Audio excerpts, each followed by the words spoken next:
History के अंदर dates याद नहीं हो रही भैया, ज्योग्राफी के अंदर जो पोर्ट्स के नाम है वो याद नहीं हो रहे भैया, ज्योग्राफी टफ लग रही है भैया, हिस्ट्री के अंदर तो कुछ भी समझ में नहीं आ रहा, चैप्टर पढ़ रहे उसके बाद में ब्लैंक हो जाते, समझ में नहीं आ रहा किस डेट में क्या हुआ था।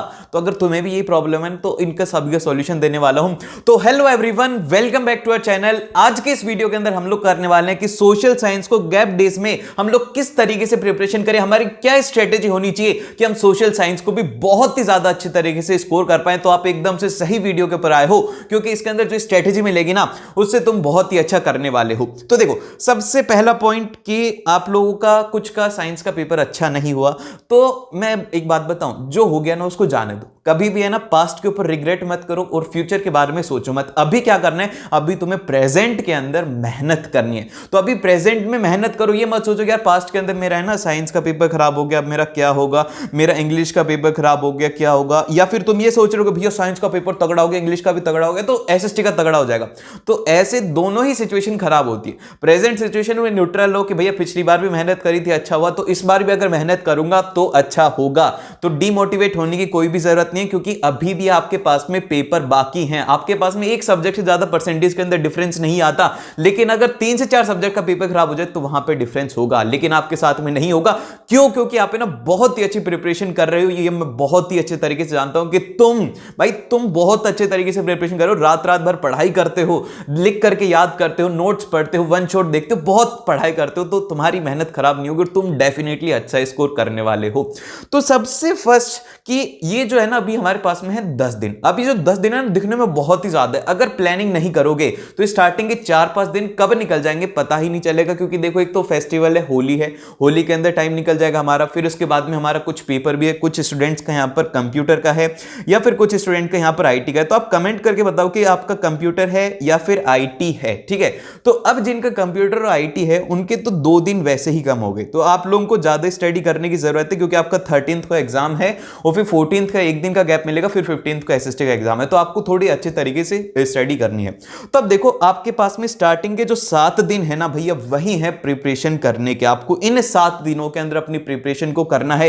इस प्रिपरेशन में आपको अपना सिलेबस जो है उससे कंप्लीट करना है। अगर आपके कोई चैप्टर बाकी हैं उनको आपको इसमें कंप्लीट करना है, और जो बचे हुए 3 दिन हैं, इस 3 दिन के अंदर हम लोग इस तरीके से रिवीजन करेंगे कि पहले वाले दिन हम लोग करेंगे हिस्ट्री को रिवाइज, पूरे दिन भर हिस्ट्री को रिवाइज करेंगे, क्योंकि जो हिस्ट्री है वो थोड़ी लेंदी है। फिर इसके बाद में अगले दिन हम लोग करेंगे ज्योग्राफी के अंदर हम लोग सभी चैप्टर्स को करेंगे और उसके साथ में मैप वर्क की प्रैक्टिस करेंगे। और फिर जो एक तीसरा दिन है उस दिन हम लोग करने वाले हैं कि जो हमारी इकोनॉमिक्स है और सिविक्स है इसको रिवाइज करेंगे। और ये जो दिन है ना, इनमें हम लोग है ना हिस्ट्री और ज्योग्राफी का भी रिवीजन करेंगे, और फिर लास्ट वाले दिन हम लोग करेंगे पूरे सिलेबस का रिवीजन। तो इस तरीके से आपको करना है। जो 7 दिन है ना, इसमें आपको अपना सिलेबस किस तरीके से कंप्लीट करना है, सबसे पहले इसके बारे में हम लोग बात करते हैं। तो देखो, ये जो है ना, ये आपको कोई भी नहीं बताएगा, क्योंकि यार ये जो बात है ना ये बहुत ही ज्यादा इंपॉर्टेंट है। ऐसी गोल्डन जो टिप है या फिर ऐसी गोल्डन जो अंदर की बात होती है, ये सिर्फ और सिर्फ टॉपर्स को पता होती है, या फिर जो लोग सक्सेसफुल होते हैं वो लोग इस चीज को फॉलो करते हैं। तो देखो, मैं आपको बता रहा हूं कि सबसे पहले ना अपने सिलेबस का ओवरव्यू बनाओ। भैया इसका मतलब क्या होता है, जैसे कि मैंने साइंस में बताया था ना कि अपना पूरा सिलेबस को देखो, क्योंकि देखो तुम्हारे पास में 21 चैप्टर्स हैं। अब देखो, अब 21 चैप्टर्स में से तो ऐसा है नहीं कि तुम्हारे सारे के सारे 1 नंबर है। अगर 1 नंबर है तो तुम्हें तो इसकी जरूरत ही नहीं है, लेकिन अगर नहीं है तो यहां पे बनाओ कि ऐसे कौन से चैप्टर हैं जो कि लगता है कि यार पूरे मेरे सही ढंग से कंप्लीट है, जिनके मेरे पास में एनसीईआरटी भी कर रखी है मैंने, उनके नोट्स भी अच्छे से हैं और उनके पीवाईक्यूज भी कर ले, तो उनको डाल दो फुल कंप्लीट में।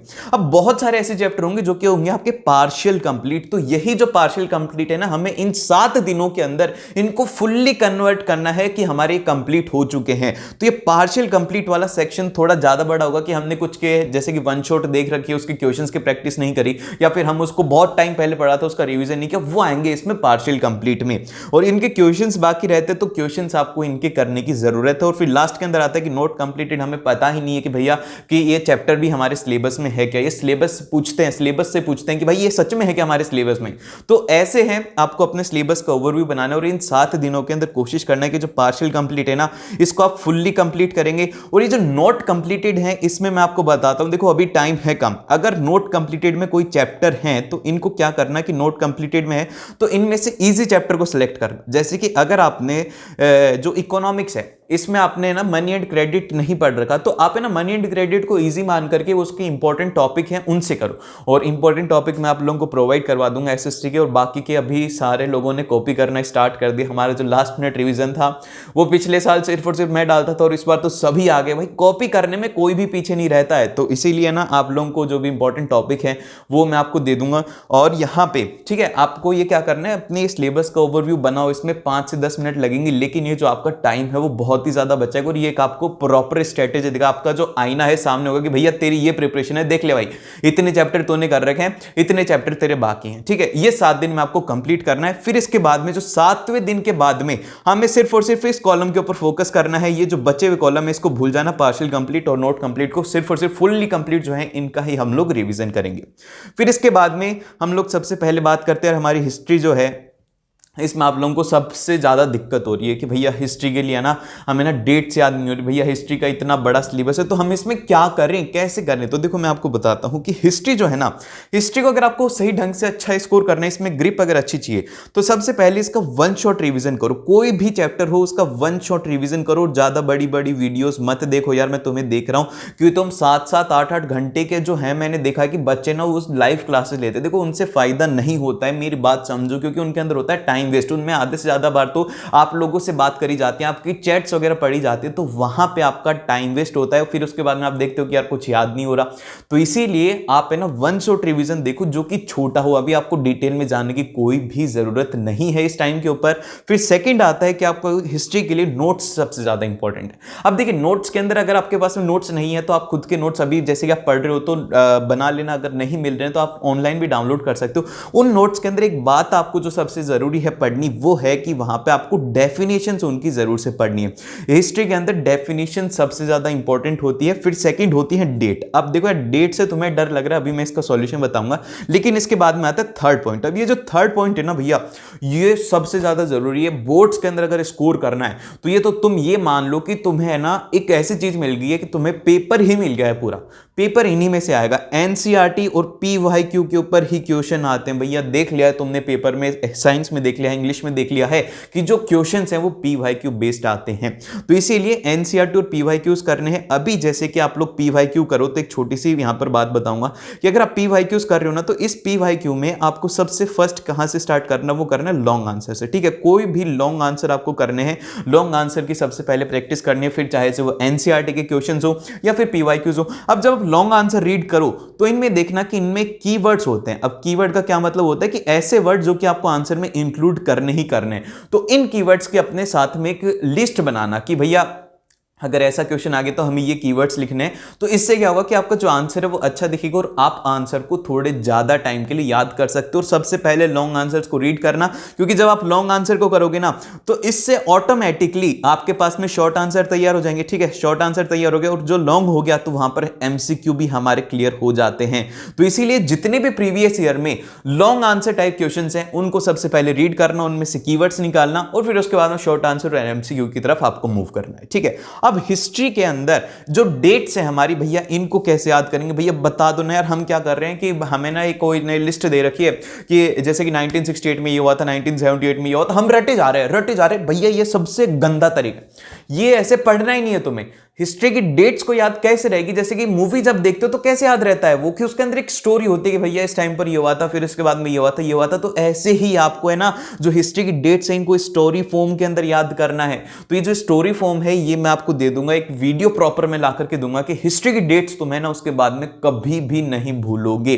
तो वो वीडियो बहुत ही जल्द आएगी, थोड़ा सब्र रखो भैया। हर एक चीज जो है तुम्हें मैं प्रोवाइड करवाऊंगा, हर एक चीज मैं तुमसे कह रहा हूं कि हर एक चीज मैं तुम्हें प्रोवाइड करवाऊंगा। तो हिस्ट्री की जो फॉर्म है, मतलब कि हिस्ट्री स्टोरी की फॉर्म में आपको याद रखना है कि कहानी है बेसिकली कि इस टाइम पर ये हुआ था, फिर इसके बाद में ये हुआ था, इस तरीके से आपको याद रखना है। फिर इसके बाद में जो नेक्स्ट है कि भैया इसके अंदर मैंने सेकंड पॉइंट लिख ही दिया कि सिर्फ और सिर्फ अगर डेट्स को रिवाइज करोगे कि 1968 में ये हुआ था, 1978 में ये हुआ था, इसके बाद में ये हुआ था, तो भाई ये कभी याद नहीं होंगी डेट। सच बता रहा हूं कि ये डेट्स कभी भी याद नहीं होंगी। तो मैं जो आपको वो वीडियो दूंगा उस वीडियो के बाद में आपको सही ढंग से लिखना है। और वो ऐसी वीडियो नहीं होगी, मैं एक स्टोरी फॉर्म आपको बना के दूंगा कि भैया सबसे पहले ये हुआ था, फिर इसके बाद में इसकी वजह से ये हुआ, ऐसे आपको ये चीजें याद होंगी।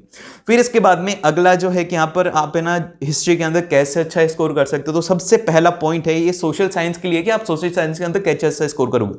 तो सबसे पहली बात तो यार कि आप है ना अपने खुद के वर्ड्स के अंदर आंसर लिखना, ठीक है, कि आप है ना रट्टू तोता मत बन जाना। कि क्या कर रहे हो कि आपने ना एनसीईआरटी से पढ़ा, कोई क्वेश्चन आया तो उसको मैंने इंग्लिश में बताया था कि आपने उसको कॉपी किया और उसको पेस्ट कर दिया, तो भाई वो जो आंसर होता है ना उतना अच्छा नहीं लगता। तो जितना ज्यादा हो सके आप उसको अपने वर्ड्स में लिखने की कोशिश करना। जब आप अपने वर्ड्स के अंदर लिखो ना तो उसमें वो जो इंपॉर्टेंट कीवर्ड्स मैंने आपसे मार्क करवाए थे ना कि आपको लॉन्ग आंसर से इंपॉर्टेंट कीवर्ड्स लिखने, तो वही कीवर्ड्स उस आंसर में इंक्लूड करना है और उन कीवर्ड्स को आप ऐसे अंडरलाइन कर देना, ठीक है। ऐसे अंडरलाइन कर दोगे ना तो टीचर सोचेगा यार क्या पढ़ता है भाई ये बच्चा, कौन है इसको गाइड करने वाला, उनको क्या पता कि मैं उनको गाइड कर रहा हूं, ठीक है। फिर इसके बाद में जो नेक्स्ट है कि आपको आंसर्स को है ना इसमें पैराग्राफ में लिखने की जरूरत नहीं, आपको आंसर जो है उनको पॉइंट्स के अंदर लिखना है। पॉइंट्स में लिखना बहुत ही ज्यादा सिंपल होता है। जैसे कि अगर आप पैराग्राफ लिखते हो तो 6-7 लाइन का जो पैराग्राफ होता है उसको हम लोग 4 पॉइंट के अंदर खत्म कर सकते हैं, ठीक है, कि हमें छोटा भी लिखना पड़ता है और हमारा आंसर भी उस टाइम में बड़ा दिखता है।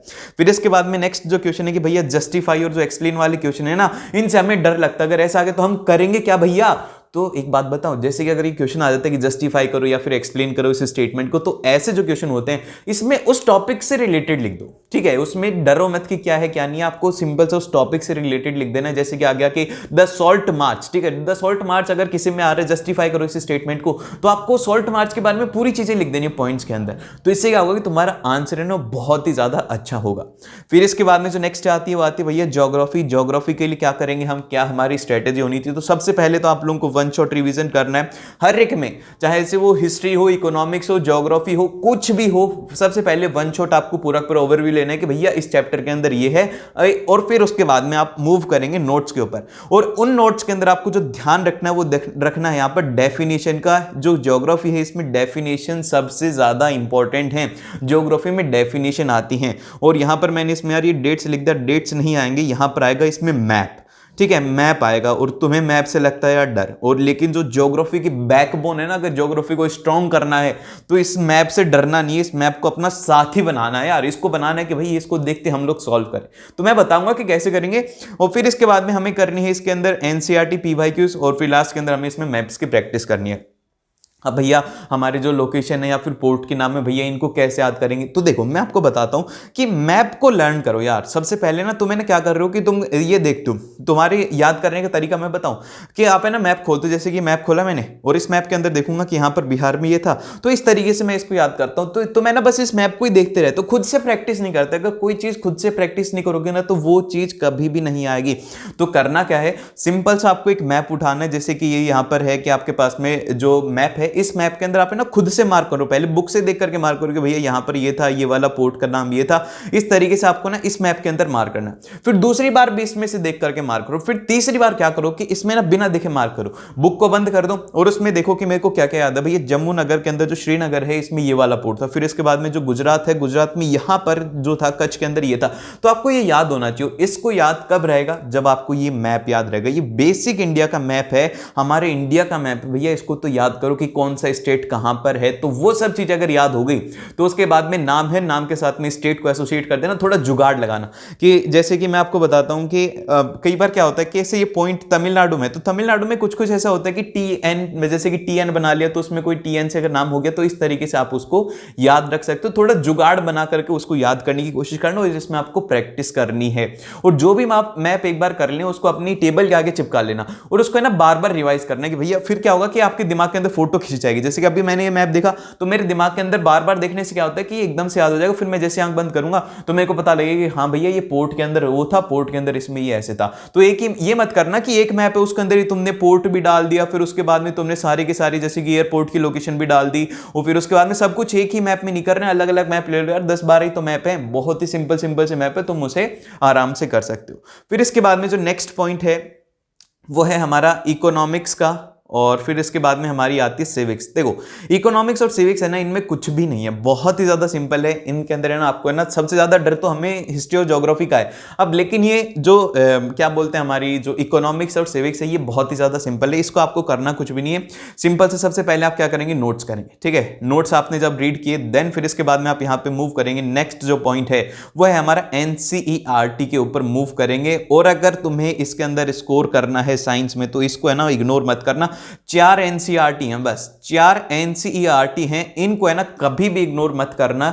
एग्जाम के अंदर क्वेश्चन यहीं से ही आता है, चाहे से कोई सा भी पेपर उठा लो। मेरे को अगर तुम्हें मिलता है ना, मेरे को ला करके बता देना, मैं तुम्हें ना 5,000 रुपए दूंगा कि भैया ये वाला है ना एनसीईआरटी बाहर आया था। बता रहा हूं मैं, तुम जितने भी पेपर उठाने सीबीएसई को उठा लो, एक भी क्वेश्चन अगर इससे बाहर मिल जाए तो। फिर इसके बाद जब तुम एनसीईआरटी कर लो तो एनसीईआरटी के बाद में पीवाई की उसके क्वेश्चंस की प्रैक्टिस कर लेना। फिर उसके बाद में खत्म है भाई, यही करना है और इसके अलावा कुछ भी नहीं करना। और ये जो स्ट्रेटेजी है इसके बाद में यार तुम अगर और स्ट्रेटेजी देखते हो देखो, लेकिन है ना जो भी ठीक लगे ना एक को फॉलो करो। मैं ये नहीं बोल रहा कि मेरी वाली फॉलो करो, जो भी एक लगे बस एक को फॉलो करने लग जाओ। ये नहीं कि तुम 4 दिन बस स्ट्रेटेजी देखने में निकाल रहे हो, फिर 5वें दिन देख रहे हो कि क्या करूं अब।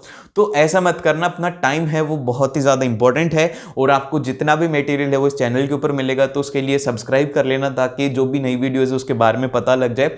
और मिलते हैं आप लोगों को नेक्स्ट वीडियो में। अगर पेपर खराब हुआ है ना तो कोई बात नहीं यार, आगे पेपर बाकी हैं। And all the very best. मिलते हैं आप लोगों से नेक्स्ट वीडियो में।